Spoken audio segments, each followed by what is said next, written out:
ในประเทศลาวของพวกเฮาคำว่าฮีดคองประเพณีคงจะเกิดก่อนคำว่าอนุรักษ์มาดนนานพอสมควรดนนานจนเกือบถูกลืมจากสังคมส่วนใหญ่ไปแล้วก็ว่าได้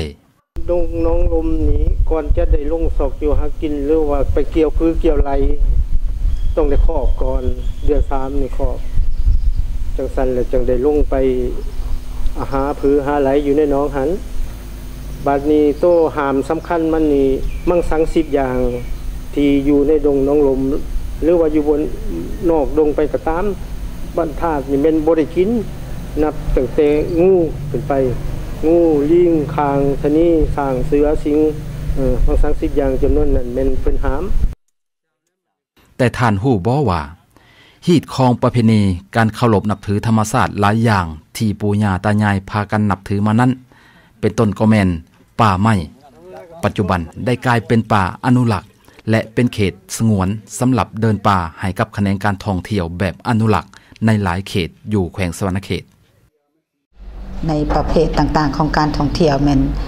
พอเฮากำหนดมีหาวงจรของการท่องเที่ยวของแขวงซึ่งร่วมมือกับคณะผู้เชี่ยวชาญที่มาสำรวจค้นคว้าสิ่งที่โดดเด่นของแขวงวงจรทำอิฐนี่แม่นวงจรท่องเที่ยวตัวเมืองสวรรณเขต2แม่นอ้อมรอบตัวเมืองในอ้อมรอบตัวเมืองนี่แม่นอยู่เขตบรรทัดและก็เขตดงนาตาดซึ่งจุดนี้ก็มีธรรมชาติที่โดดเด่นในธรรมชาติมันจะมีเรื่องวิธีดำรงชีวิตของประชาชนในการทำมาหากินแล้วก็มีฝูงสัตว์ที่ยังอนุรักษ์อยู่ในปัจจุบันหรือว่าเป็นสัตว์ที่หายากเพราะดงนาตาดซึ่งเป็นจุดหนึ่งที่เอิ้นว่า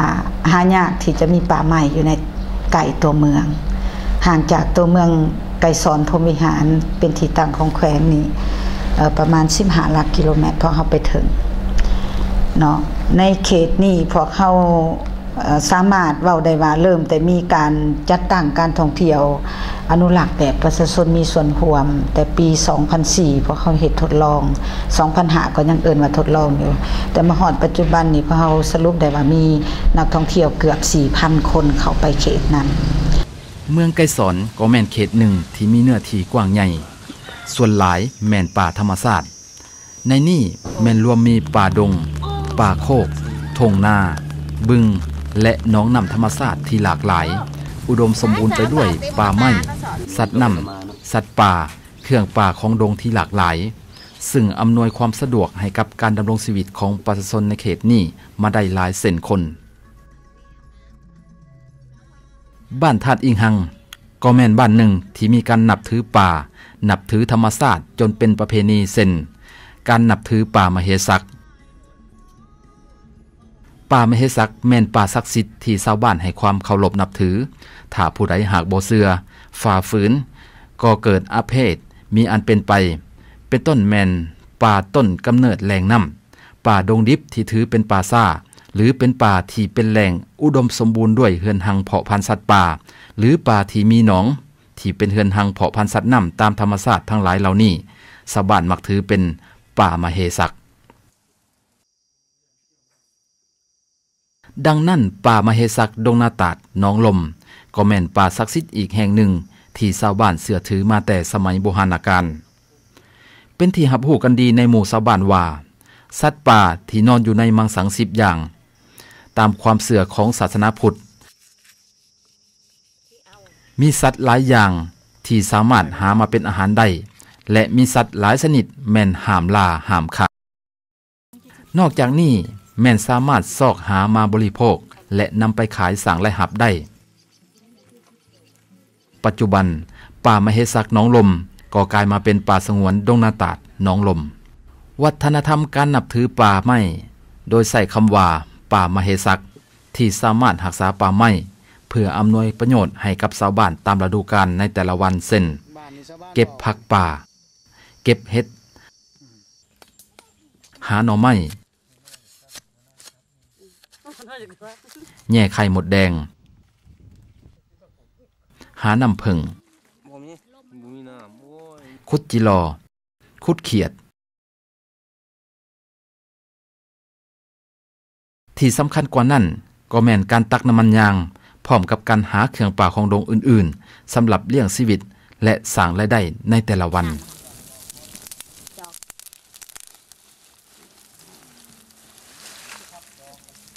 เดี๋ยวนี้นี่การคุ้มครองเนาะก่อนการคุ้มครองนี้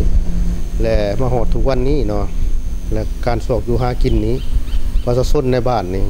ก็ยังเขาสอกอยู่หากินอยู่เก็บเห็ดเนาะเป็นต้นว่าเก็บเห็ดหรือว่ามีหน่อไม้นะหรือว่าหาใบตองใบตองห่อน้ำมันย่างหั่นแหละห่อน้ำมันย่างหั่นแล้วก็ยังอยู่แต่ว่าส่วน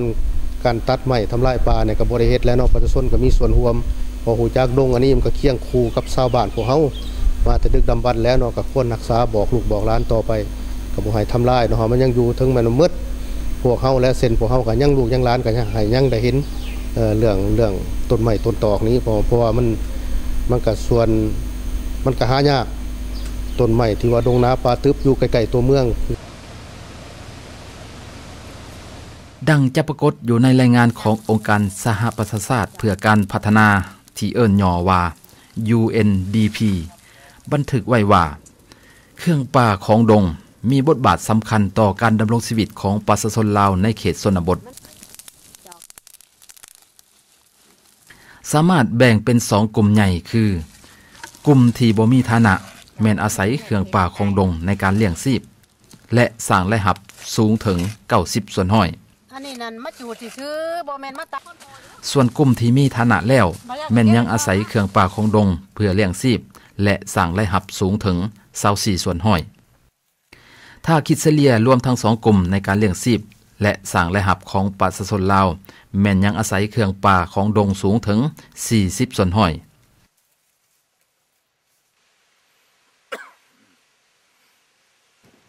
มีบางการศึกษาพบว่าสำหรับประเทศลาวของพวกเฮาแม่นมีการนำใส่เครื่องป่าของดงที่เป็นพืชหลายกว่า200ชนิดตัวนี้งามตัวงามจับให้น้องเบิ่งนี่เอาตัวนี้บ่งามงามที่สุดในนี้ถ้ารวมทั้งป่าในแม่น้ำและลำห้วยหนองและบึงแล้วแม่นหลายถึง700กว่าชนิดทั้ง2ตัวอย่างที่ท่านชมผ่านมานั้นมันสามารถยั่งยืนได้ว่ามูลเสื้อการนำใส่ความรู้พื้นบ้านที่ประชาชนเคยเสื่อถืออันดีเด่นที่มีนั่นคือภูมิปัญญาที่สามารถปฏิบัติสืบกันมายาวนานสมควรและก็ควรเสริมขยายให้มูลเสื้ออันดีนี้ได้ขยายไปสู่สังคมในวงกว้างก็ยิ่งจะเป็นการดีขอยกตัวอย่างอาชีพการตักน้ำมันยางของชาวบ้านมาฮอดปัจจุบันชาวบ้านธาตุก็ยังสืบต่อรักษากกไม้ยางเพื่อตักเอาน้ำมันยางเพราะว่าแต่ก่อนน้ำมันยางแม่นสร้างประโยชน์ได้หลายอย่างให้กับชาวบ้านเช่นนำมาผสมกับไม้โดกหำด้วยใบตองหางกวางก็ถือว่าเป็นกระบองไต้ให้แสงสว่างในยามค่ำคืนหรือใส่น้ำมันยางผสมขี้ซีทาขุทาป้อมทาถังใส่ตักหรือขังน้ำสำคัญไปกว่านั้นคือใส่จอดยาเหือเพื่อกันบ่ให้เหือหัวและเวียกอื่นที่หับใส่ในชีวิตประจำวันได้อีกหลากหลายการเอาน้ำมันยางชาวบ้านใส่วิธีบักเจาะต้นยางแล้วใส่ไฟจูดตามกรรมวิธีและความชำนาญที่สืบทอดมาแต่บรรพบุรุษการเอาน้ำมันยางด้วยวิธีนี้แม่นบ่เฮ็ดให้ต้นยางตาย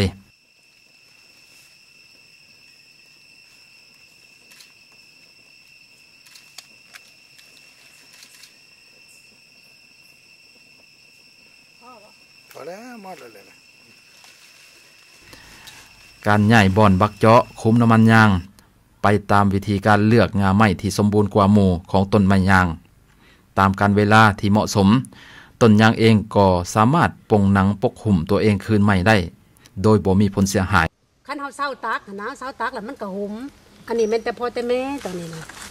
บ้านนี้แหละมายกลูกเนาะก็มาจ่อไม้แหละมันก็คันว่าเฮาป้าจังซี่ซะจ่อไม้มันเฮาตักหลายปีแหละมันก็เฮาเซาตักแหละมันก็หุ่มอันนี้หุ่มขึ้นคือเก่ามันก็บ่ออกอันนี้นะเฮาก็ป้าบ้านนี้แหละเอาแล้วมาจ่อไม้บาดมาจ่อไม้สิล้นลูกมาจ่อไม้แล้วก็ ตักเลยๆแหละอันนี้ฉะนั้นชาวบ้านก็สามารถเก็บน้ำมันยางได้สืบกันมาหลายสัวเส้นคนการเจาะนี่เบิ่งจังไดจังเจาะได้เบิ่งแนวใดเบิ่งลายไม้แนวใดเฮาสิมาซอกหามันอยากอยู่ตรงงาเนาะมันอยากอยู่ตรงงามันจะออกตามต้นยางชาวบ้านถือเป็นมูลมรดกของครอบครัวการตักเอาน้ำมันยางเพียงเวียกเดียวมันยังก่อให้เกิดความรู้ในการนำไส้ทาแห้งจากป่าไม้ในการสร้างประโยชน์อีกหลายแนวติดตามมาทั้งนำมาหับไส้ในครอบครัวพร้อมทั้งสร้างรายได้ให้อีกหลากหลายเส้นอาชีพการเฮ็ดกระบองชาวบ้านก็ยังเฮ็ดสืบต่อกันมาเพราะว่าการเฮ็ดกระบองอาศัยวัตถุดิบทั้งหลายที่ได้มาจากป่าไม้ก็คือป่ามเหสักทั้งหมดเอิ้นว่าอาชีพที่ใช้ต้นทุนต่ำเป็นอาชีพที่บ่สร้างมลพิษตกค้างและบ่ทำลายสิ่งแวดล้อมสำคัญที่สุดแม่นชาวบ้านผัดสามารถเฮ็ดเองได้สามารถเว้าได้เลยว่าชาวบ้านมีแต่ได้กับได้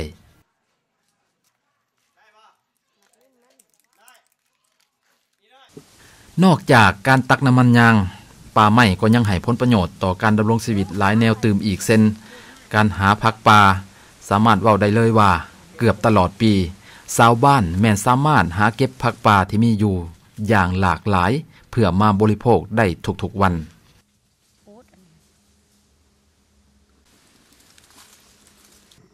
ส่วนการเก็บเห็ดแม่นต้องอิงตามแต่ละระยะของฤดูกาล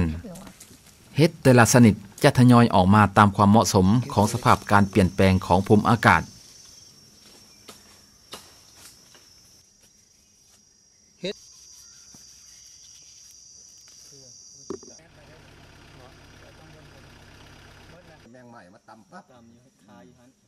การหาหน่อไม้ก็สามารถหาได้เกือบหมดปีต่างแต่ว่าหน่อไม้แต่ละชนิดแม่นบ่ออกพร้อมกันนอกจากนี้ยังสามารถหาอาหารที่ให้ธาตุโปรตีนแนวอื่นๆอีกเช่นหาไข่มดแดงและแมงไม้อื่นส่วนวิธีการเอาผึ้งชาวบ้านบางคนถือได้ว่าเป็นผู้เชี่ยวชาญผู้ที่สามารถนำใส่ภูมิปัญญาที่สืบทอดมาแต่ปู่ย่าตายายของพวกเพิ่นในการเอาผึ้งของชาวบ้านแม่นนำใส่ธรรมชาติที่มีอยู่ในป่าเป็นการไล่ผึ้งบ่ได้ฆ่าผึ้งวิธีการนี้แม่นสามารถรักษาสมดุลให้กับการแพร่พันธุ์ของผึ้งตามธรรมชาติให้มีผึ้งไว้เก็บในปีหน้าอีกด้วยสำคัญไปกว่าแหล่งอาหารที่หลากหลายนั่นก็ยังมีการหาผึ้งในฤดูเดือน4หาเดือน5ซึ่งชาวบ้านเชื่อว่าน้ำผึ้งเป็นทั้งของหวานและเป็นยาดีสำหรับบำรุงร่างกายและสามารถนำไปขายเป็นรายได้ที่ดีให้กับชาวบ้านส่วนพลังงานที่นำใส่ในครอบครัวในการแต่งอยู่ครัวกินต้นตอแม้นยังอาศัยหาไม้ฟืนในป่ามเหสักปัจจุบันเอิ้นว่าป่าสงวนนั่นเช่นเดียวกันสำคัญที่สุดแม่นการอาศัยต้นไม้ในป่าสงวนในการสร้างเรือนสร้างเถียงสวนเถียงนาเห็ดหัวนาหัวสวนในแต่ละปีอีกด้วยวิธีการจัดการนำไส้ป่าไม้ในป่ามเหสักชาวบ้านมีการแบ่งไส้ด้วยการเลือกนำไส้ไม้ที่มีขนาดตามความจำเป็นเท่านั้นแต่ก่อนแม่นชาวบ้านใส่สติสำนึกเป็นหลักส่วนปัจจุบันแม่นชาวบ้านอิงใส่กฎระเบียบที่วางไว้ร่วมกันภายในบ้าน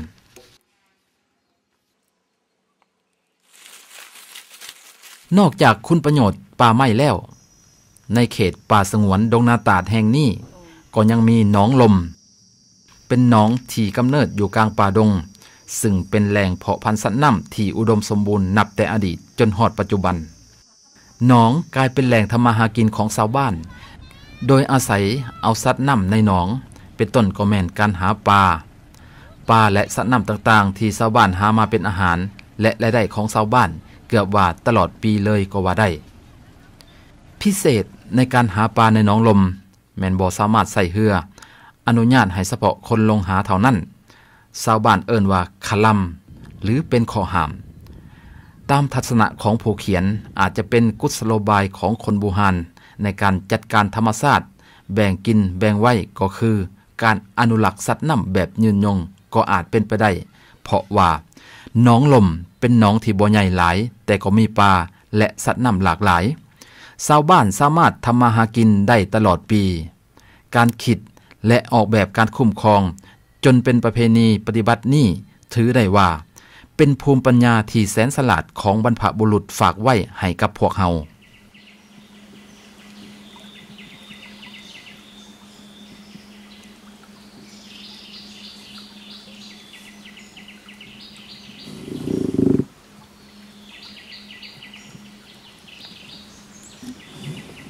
ป่ามเหสักหรือเอิ้นว่าป่าสงวนดงนาตาดน้องลมแห่งนี้ถ้าจะสมญานามให้สมกับคุณประโยชน์ที่ผู้คนได้รับอย่างมหาศาลคือแนวนี้ผู้เขียนขอเอิ้นว่าป่ามรดกแห่งชีวิตสิพากันไปทางใดเก็บผักกูดเก็บผักกูดอยู่ไสฮะอยู่น้องลมพุ่นมาแต่บ้านใดมาแต่บ้านธาตุโอ้ไปหลายคนสิบ่ม่วนบ่โทษบ่ม่วนหั่นแล้วเก็บผักกูดใส่กระตาน่ะเด้โอ้ป่ามเหสักหรือป่าสงวนดงนาตาดคือมูลเสื้ออันยอดยิ่งที่ได้มาจากการมีวิสัยทัศน์ในการบริหารจัดการทรัพยากรธรรมชาติอันแสนฉลาดส่องใสของบรรพบุรุษลาวก็คือการที่สร้างคิดนำใส้กุศโลบายของปู่ย่าตายายของคำว่าป่ามเหสักในแนวทางปฏิบัติผ่านมาอันยอดยิ่งสำหรับการอนุรักษ์ทรัพยากรป่าไม้อยู่ในประเทศลาวของพวกเฮาแม่นบ่จำเป็นต้องใช้คำว่าฟื้นฟูหรือพัฒนาเพียงแต่รักษาโดยบ่ได้แตะต้องเพียง50 ปีการอนุรักษ์ทรัพยากรป่าไม้ก็จะเติบใหญ่ขยายตัวเป็นป่าอันอุดมสมบูรณ์เพียงพอแล้วพวกเฮาทั้งหลายควรจะคำนึงในการบริหารจัดการทรัพยากรของพวกเฮาแนวใดจึงจะเห็นให้ทรัพยากรที่ยังเหลือนี้ให้ยังคงความอุดมสมบูรณ์สืบต่อฮอดลูกหลานแม่ยังอันนี้แหละแม่ต้นย่างเนาะ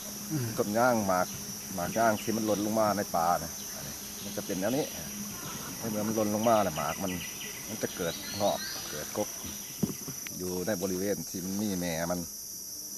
เพิ่นเอิ้นว่าเบี้ยย่างมันหล่นลงมาเนี่ยเมื่อมันหล่นลงมาแล้วในฤดูฝนเวลาฝนตกมามันจะเกิดงอกนะหมายความว่าป่าเนี่ยมันเกิดมันเองป่าเนี่ยเกิดเองอยู่ในความอุดมสมบูรณ์ของมันแต่หมากไม้แต่ละชนิดนี่มันจะงอกมันจะงอกงามขึ้นเกือบทุกชนิดไม้ขยุงก็เกิดไม้แค้นเหือเฮาเนี่ยก็เกิดไม้บากไม้ย่างไม่ดูเกิดป่ะไม่ดูก็เกิดนี่คือคำถามใหญ่ที่อยากฝากไว้ให้ท่านผู้ชมทั้งหลายได้ช่วยพากันคิดและพร้อมพากันนำไปปฏิบัติในอนาคต